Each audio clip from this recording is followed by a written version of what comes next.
शिप्रा नदी के उस पार बसे एक गांव से एक पंडित रोज नदी को पार कर उज्जैन शहर में रहने वाले एक धनी सेठ को कथा सुनाने जाता था। पंडित रोज सेठ को कथा सुनाता तो बदले में सेठ उसे धन दान देता। ऐसे ही एक दिन जब पंडित सेठ को कथा सुनाने के लिए नदी को पार करके जा रहा था तो उसे एक आवाज़ सुनाई दी, कभी हमें भी ज्ञान दे दिया करो। पंडित ने इधर उधर देखा मगर उसे वहाँ कोई दिखाई नहीं दिया। उसे फिर से ही एक आवाज़ सुनाई दी, पंडित जी मैं यहाँ हूँ। पंडित जी ने देखा तो वहाँ एक घड़ियाल था। पंडित जी हैरान भी थे घड़ियाल को इंसान की आवाज़ में बोलते सुनकर और घबराए हुए भी थे। घड़ियाल ने कहा, पंडित जी आप डरिए नहीं, आप मुझे कथा सुनाकर ज्ञान प्रदान करें और यह सब मैं मुफ्त में भी नहीं मांग रहा हूँ। आपकी कथा के बदले मैं रोज़ आपको एक असरफी दिया करूँगा। पंडित जी को बात जची। पंडित जी को तो धन की चाहत थी, फिर चाहे वो उसे नदी के उस पार सेठ को कथा सुनाने से मिले या नदी के इस किनारे घड़ियाल को कथा सुनाकर मिले।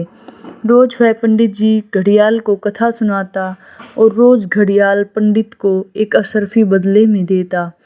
लेकिन इस प्रकार काफ़ी दिन बीत गए। एक दिन जब पंडित जी घड़ियाल को कथा सुना चुके तो घड़ियाल ने उसे कहा, पंडित जी अब मेरा मन कर रहा है कि मैं त्रिवेणी जाऊं।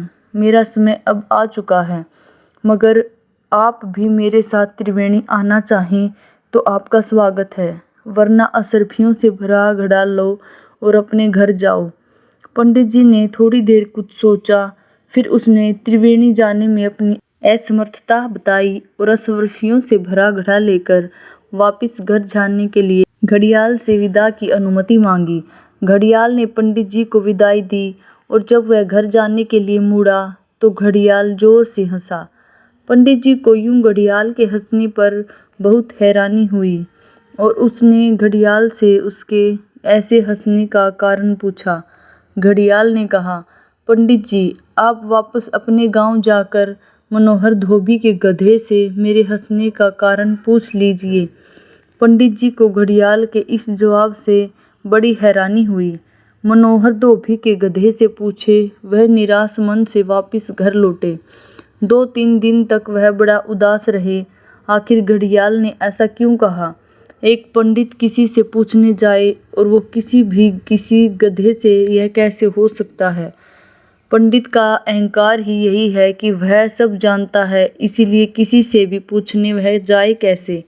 इसी कस में वह अपने आप को रोक न पाया और मनोहर धोबी के गधे से घड़ियाल के हंसने का कारण पूछा। गधे ने कहा, पंडित जी पिछले जन्म में एक राजा का वजीर था। राजा मुझे अत्यंत स्नेह करते थे। राजा मुझे हमेशा अपने साथ रखते, अपने जैसे भोजन और वस्त्र इत्यादि उपलब्ध कराते। एक दिन राजा ने मुझसे कहा, वजीर मेरा मन करता है कि मैं त्रिवेणी घूम आऊं, क्या अच्छा है कि तुम भी हमारे साथ चलो। इस प्रकार हम दोनों त्रिवेणी के लिए निकल पड़े। त्रिवेणी का रमणीक स्थान राजा को खूब पसंद आया और इस प्रकार हम वहाँ करीब 1 महीने तक रहे। एक दिन राजा ने मुझसे कहा, वजीर मेरा तो मन अब यहाँ लग चुका है और मैं यहीं रहना चाहता हूँ। अगर तुम्हारा भी मन करे तो मेरे साथ यहीं रहो, वरना यह हीरे मोतियों से भरा घड़ा लो और देश लौट कर राज करो। मैंने वह घड़ा लिया और वापिस आकर राज करने लगा। इस कारण इस जन्म में मैं गधा हुआ। इसीलिए घड़ियाल हंसा। पंडित जी खाली उधार और शाब्दिक ज्ञान कहीं काम नहीं आता। अब आप देखिए कि आपका ज्ञान आपके ही काम न आ सका तो भला किसी और के क्या काम आएगा। ज्ञान तो आदमी को मुक्त करता है। जिसे तुम ज्ञान समझते हो वह केवल उद्धार शब्द तुमने इकट्ठे कर लिए हैं, जो खाली तुम्हारे मत हैं, धर्म नहीं। और मत आदमी को बांधता है, मुक्त नहीं करता। Please channel subscribe. Radhe Radhe.